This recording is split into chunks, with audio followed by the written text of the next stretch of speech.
Marlène Schiappa aimerait-elle se lancer dans la course à la présidentielle? À 1 an et demi de la future échéance nationale, la ministre déléguée auprès du ministre de l'Intérieur, chargée de la citoyenneté, n'a pas vraiment laissé planer de doute.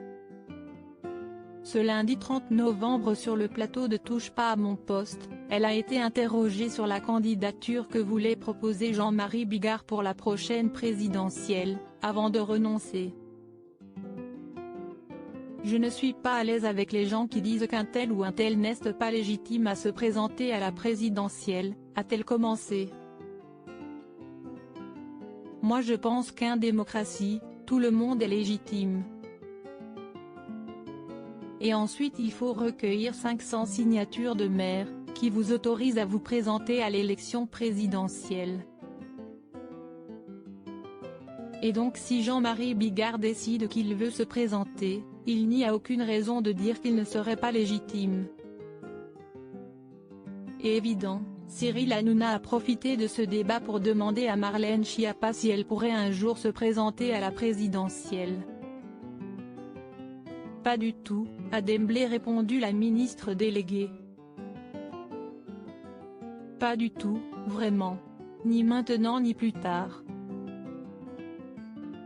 Mais je pense que si qu'il y ait plusieurs personnes qui ont envie de se présenter et qui représentent de différentes tendances. » Sur le plateau de Touche pas à mon poste, Marlène Schiappa est également revenue sur son arrivée sur TikTok, qui avait été abondamment critiquée. L'occasion pour elle de rappeler que sa vidéo sur ce réseau social a été partagée pour évoquer le sujet des violences conjugales. On s'est dit qu'il fallait faire quelque chose qui prête à parodie, à moquerie, à buzz, a-t-elle confié. Du coup, il y a 550 000 personnes qui ont été voir sur TikTok la manière dont une femme peut déposer plainte pour violence conjugale. Marlène Schiappa, la mauvaise pub, si est de la pub quand même. La veille sur France 2, Marlène Schiappa avait expliqué: « Nous faisons un partenariat avec TikTok et le ministère de l'Intérieur pour mieux faire connaître les possibilités pour les femmes de déposer plainte quand elles sont victimes de violences conjugales. » Et si la ministre déléguée à la citoyenneté a été copieusement moquée avec cette vidéo, elle ne regrette pourtant pas son arrivée sur TikTok. L'idée est de s'adresser aux jeunes femmes qui sont sur TikTok et qui n'ont pas forcément accès à ces infos.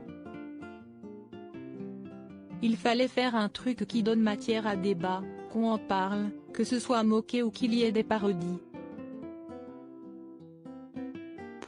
On a réussi puisqu'il y a eu 560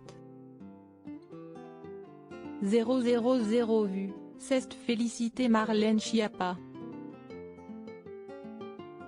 La mauvaise pub, si est de la pub quand même.